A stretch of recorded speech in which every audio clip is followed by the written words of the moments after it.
Once you pay off your mortgage and once you have no debt, you're really adverse to having any debt whatsoever. So, it's like, why would you just don't want to do that again, right? So we did it for our kids and we love where we are. And it was the right move because the home that we're in right now, the original purchase price was almost $1 million. And now I would say the homes like this in our area are selling for 3.5 million. How would you like to own your home outright? What would it feel like to never make a mortgage payment ever again? Well, on our mortgage-free segment today, we're going to interview Maya Corbic from Toronto, Ontario. Recently, Maya and her husband, Serba, became debt-free and mortgage-free in just about 8 years. Today, we're going to learn how they accomplished this family financial goal and what they're doing with their money now. Welcome to the show, Maya. Hello. Thank you so much for having me, Andy. Absolutely. Well, you and I had a chance to meet each other recently down in New Orleans for a big conference, which was a lot of fun. And I'm so glad to chat with you today and share your story. Let's start out with the mortgage-free 3. These are quick, short answers that I like to throw at our guests that have done this mortgage-free adventure so we can learn a little bit more about your story. So the first question is, what was your starting mortgage principal balance? So it was 295,000. 295,000. Okay. And then how long did it take you guys to pay off 295,000? So it took us about 8 years. 8 years. That's great. Awesome. And then I understand you guys have transitioned away from that home. What would be the home value today of that home? Of that particular home, I would say 1.2 million, maybe 1.3. Yeah, Wow. it may be even more. I'm not sure because we don't live in that area anymore, but definitely way over $1 million. Oh my gosh. So what made you guys make the transition away from that home after you paid it off? So we actually wanted to live in a better area of the city. We wanted better schools for our kids. And there was an area that we drove through every time we were going to see our family physician. And we always wanted to own a home there. It's just beautiful, older neighborhood, lots of trees. Schools have top ratings. We just couldn't afford it. Yeah. And there was an opportunity that came up, and we ended up deciding to actually purchase that home. And in the meantime, we actually originally we ended up getting a new mortgage on this new home. And we held on to our old house. We were renting it out. So we had some tenants in the upstairs, some tenants in the basement. But then eventually, just to help with this existing home, we didn't want to have as much debt. So we ended up selling that home. We also ended up selling some other real estate that we had in order to be able to be where we are now. Got it. So when you sold that home that you paid off, what did it go for when you guys sold it? We sold it too early. So I do have to give some context here. So Sure. When we bought it, it was 2004. Okay. That's when we bought our home. So by, what would that be? 2012, we were mortgage free, and we sold it. I'm trying to think what year it was. It was maybe 2016, 2017. We sold it for about 700,000. I'm trying to remember the exact figures here. I should have probably prepared a little better. But I remember thinking I really didn't want to be greedy. I wasn't like pushing for, there was, a bidding war, and I didn't want to push for a higher price. I was just like, okay, we just need some money to like put into our existing home because, we just don't like having debt. And, now in hindsight, I can't believe how much the real estate market now, right? has skyrocketed. We should have just held on to it. So I've learned a lot through that process. I've learned that maybe the better option would have been to take equity out of that home, or I don't know, just figure out other ways. But it was definitely a good learning experience. Well, it sounds like you've had a lot of learning experiences through your financial journey. Take me back to when I guess you really started to pay attention to your finances and try to move towards a family wealth in the future that made you proud. Talk to us about your history a little bit there. Yeah. So, I guess I can just talk about, from the point when I got married. So I kind of entered that marriage with some student loans. I needed a car because I was an auditor at the time, and the car was a requirement for my employment. So I had this used vehicle, and I had a car loan. My husband, and he doesn't mind me saying this, he had party debt. He liked to party a lot. So I mean, we got married and we had about $60,000 worth of debt. And me being the accountant, it was kind of like paying the bills, but it was just, there was all this debt. And it was like pay the student loans, pay the car, pay whatever his credit cards or debit card or credit cards that he had, and some loans. He had a motorcycle. It was like a motorcycle loan. And so it was just starting to get really overwhelming. Like I couldn't really keep track of what I was paying anymore. And I just need to be organized. I'm a little bit of a control freak. So I decided that we are going to consolidate all those loans into one. And we're just going to pay one monthly amount towards that big consolidated loan and really just try to pay it off as quick as possible. So it really started off like that. And I think it kind of snowballed into something even better because we realized that, hey, we can actually do this. And we are on the same page and we're working together towards achieving our goals. So, hey, let's do more of something similar like that can actually help us get in a better financial space. Were some of those conversations early on with Surba difficult to say, hey, let's get on the same page, let's start to pay off this debt? Was it a tough sell in the beginning? I wouldn't, no, not really. I think he realized that the position that we were in, because when we bought our first home, I actually didn't want to buy a house when we first bought our first home. Being the accountant, I realized our finances were not that great. We were very young, and it was almost 20 years ago. And I remember doing a first preliminary budget based on the salaries that we had at the time. And I said to him, based on this budget, we can pay all of our bills and we'll have, a roof over our head and we'll have food to eat. Well, there's no money for partying. There's no money to go out. There's no money for anything else, clothes or whatever. And he was kind of like, no, he's like, I really want a home. So he was the one that was really pushing for the home. So I think he realized from that exercise that I did and like that conversation that we were not really in a good place financially. And I think that made it easier to speak with him. Got it. So it sounds like having that goal of the home purchase was enough for him to say, yeah, let's do this. Let's buckle down. Did you guys have to work on things like increasing your income or decreasing your expenses in order to hit these big goals? Or was it just buckling down and having some budgeting happening? So actually what ended up happening very shortly after we bought our home and moved in, I ended up getting a new job and he ended up getting a new job. So our incomes went up, and I think that really helped. And also it helped that we just didn't increase our living expenses. We really we stayed, or we kept our expenses to what they were prior to us having these big salary increases. And I think that, the extra money that we were getting, that's what we were putting into the mortgage. And actually, one thing I forgot to mention is when we bought our home, the home actually already had a tenant in the basement. So we assumed the tenant. And we didn't really know what house hacking was at the time, but essentially we were doing it. And I think that really opened up our eyes to how you can afford a home in a way that's a little bit easier than just paying for it by yourself. Absolutely. So did you guys, outside of increasing your income through your jobs, did you start to look into real estate investing after that point of the epiphany of house hacking? Did you guys do other real estate investing? So not right away. I think I don't know, we were just really debt averse. We really wanted to erase that debt. Like we wanted to feel free. So the goal was really just first goal was to erase the $60,000 of debt that we had. Then we were really focused on, getting rid of that mortgage. And only after we actually paid off that mortgage, that's when we started looking into all these other real estate opportunities and started investing in real estate at that point. Got it. Yeah, that makes sense. So you wanted to not do too many things all at once.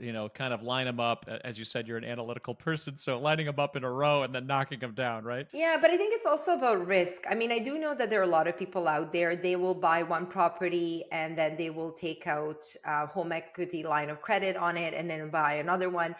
And that's okay. But you do have to have a stomach for that kind of risk because everything can come crashing down. Hmm. It's a great strategy and it can work wonderfully. And you can have all these properties where people are, paying them off for you. I just think that before doing that, you have to understand what kind of person you are and whether or not you're comfortable with that level of risk. Got it. Got it. Now, so you said you guys are in a new home now. Do you have a mortgage on that home? And it's okay if you do. There's a lot of low rates out there for a lot of Yeah, people. yeah. So we actually we don't have a huge mortgage on it right now, but we have because we have used the money from the previous Hmm. home to pay it off, as well as we sold some real estate investments.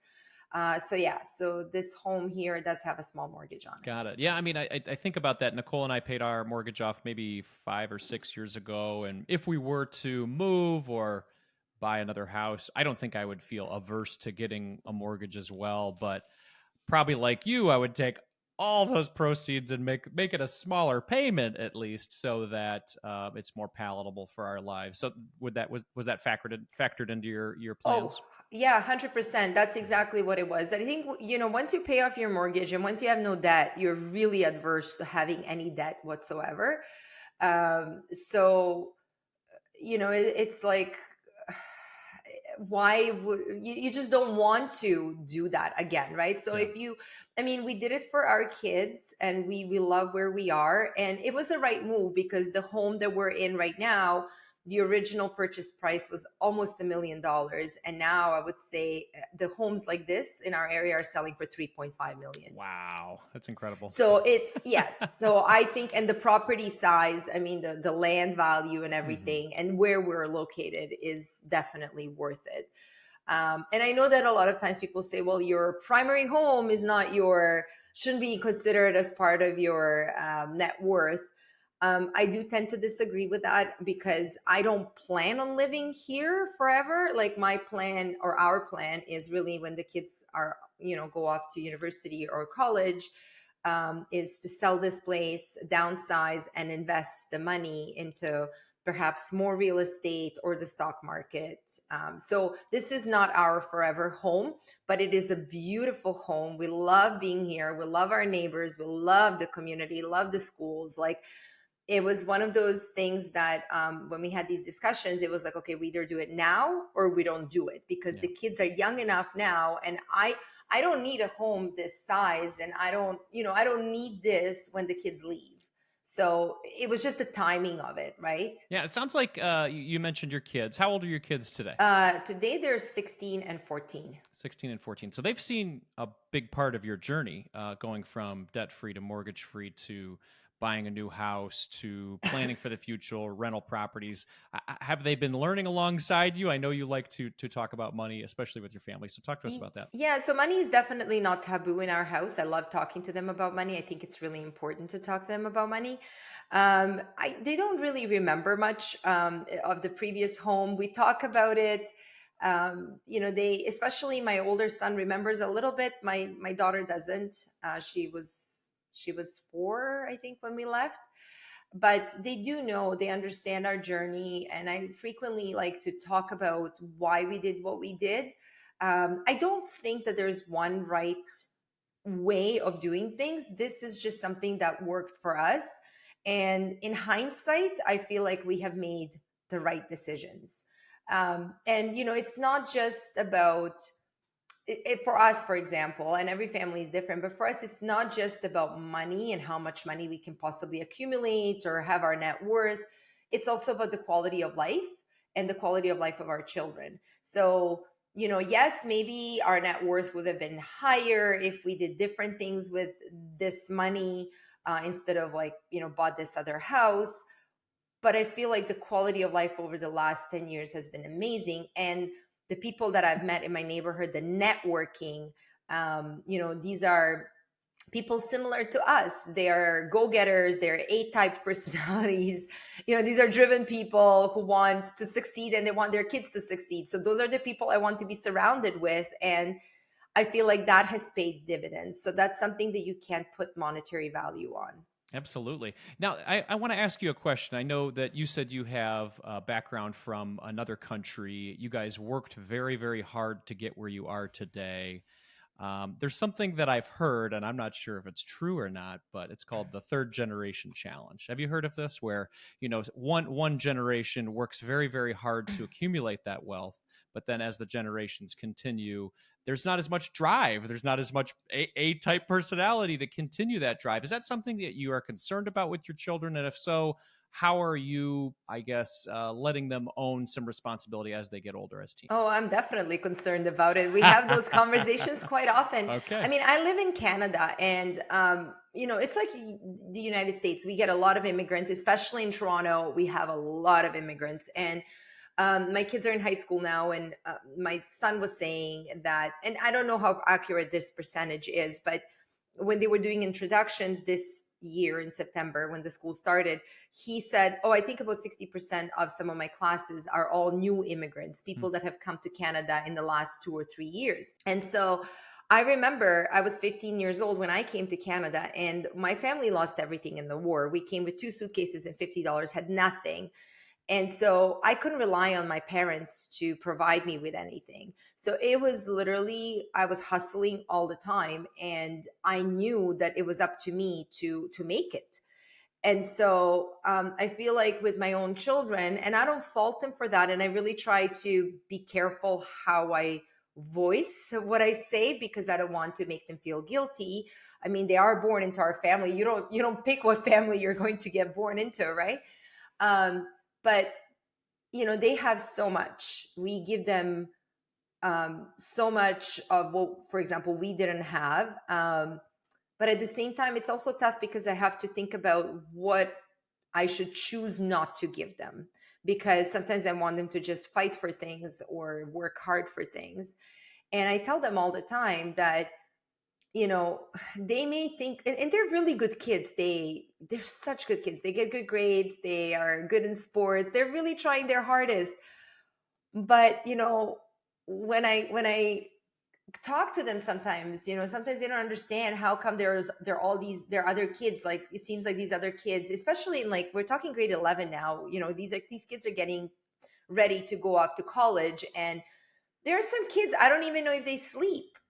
And because Yeah. I feel that there's so much pressure now, especially than when I was going into university, for these kids to be leaders and have amazing grades, and have be part of sports and do all these things, volunteering and whatnot. And there's just so much pressure on them. And I think my kids are just like, well, like, when are we supposed to sleep? Like, some of these kids, like, they're like, for sure they don't sleep.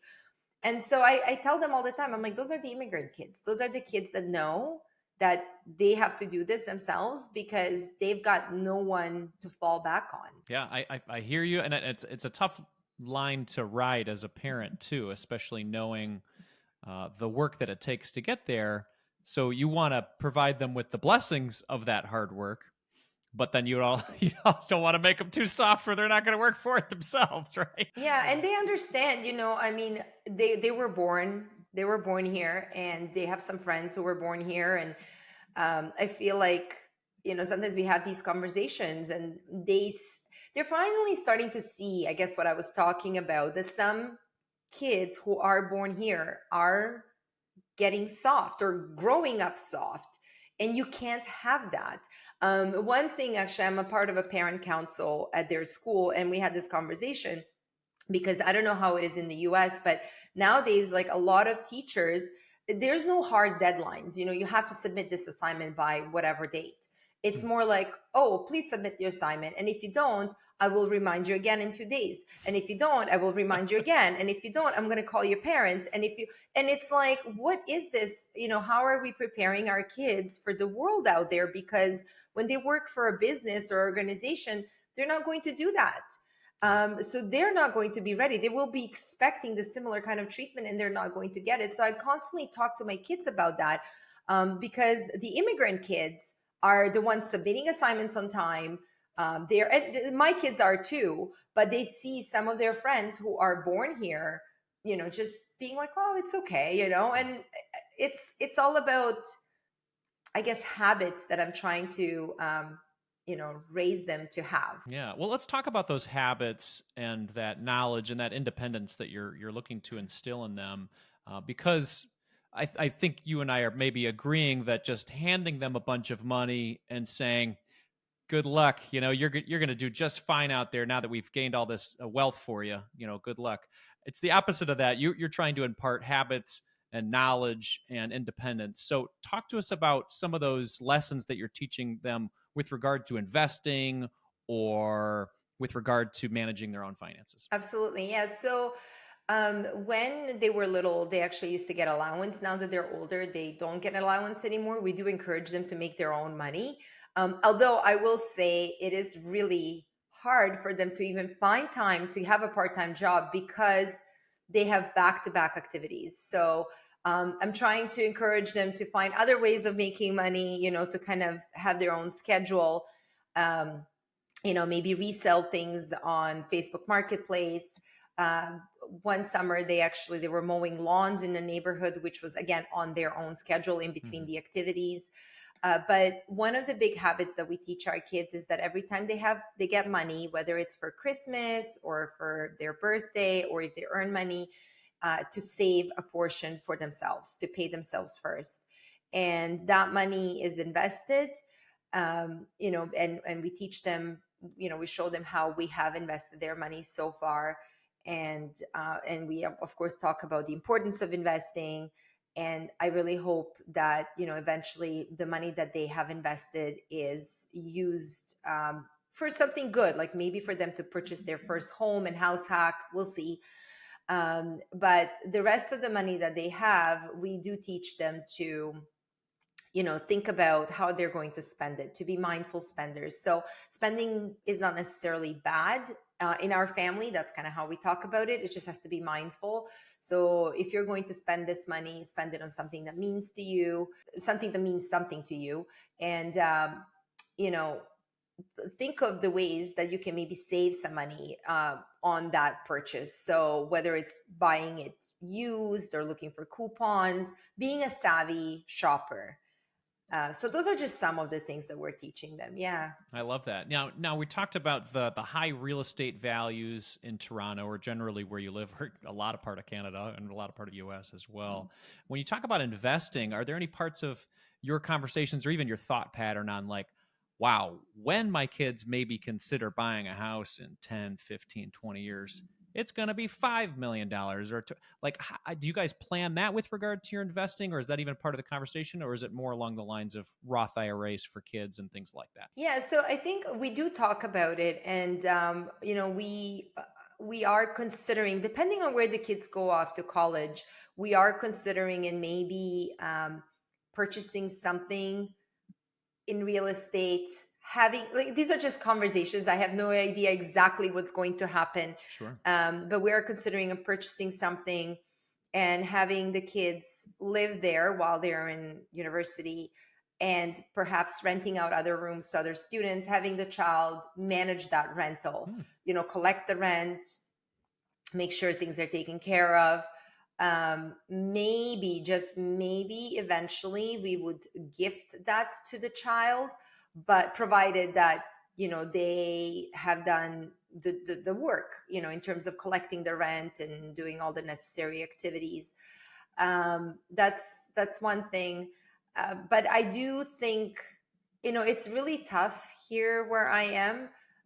The minimum value of a home is over $1 million, and I think if my kids are able to purchase anything, it might have to be really further away, Hmm. or maybe a smaller condo. But even condos here are going for like 700, $800,000. It's just, the market has gone crazy. Yeah, absolutely. Yeah, I mean, we're talking mortgage free. We're talking about paying down your mortgage in a high cost of living area. I was just thinking, long term for home ownership, it's going to be a more difficult conversation for our children as they move along with homes increasing in value like they are now. Maya, I know that you're having a lot of these types of conversations conversations around generational wealth and continuing to provide your kids with the knowledge and the independence in your new book. Tell us about your new book and where people can get it. Yeah, so I'm really excited about the new book. It has just come out. It's called From Piggy Banks to Stocks, The Ultimate Guide for a Young Investor.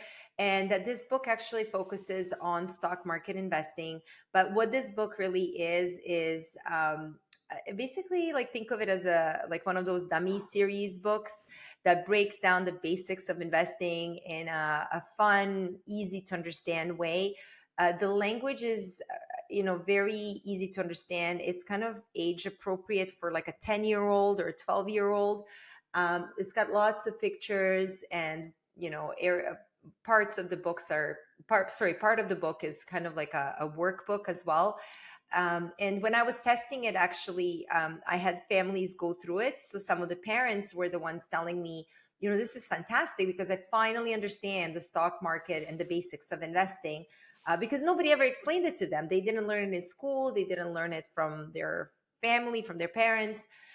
So yeah, the book is really helpful for anybody who wants to understand the basics of investing. Excellent. And then work with your preteen or teen to help them on their generational wealth journey. Yeah, and if you enjoyed this conversation about working with that third generation challenge too, so this is written by somebody that knows that it's not just handing your kids generational wealth; it's helping them to get it on their own and grow there. So Maya, I really appreciate your time today. Thank you so much for connecting. I'll make sure to have that book in our show notes for everybody to check out. Thank you. Perfect. Thank you so much for having me, Andy.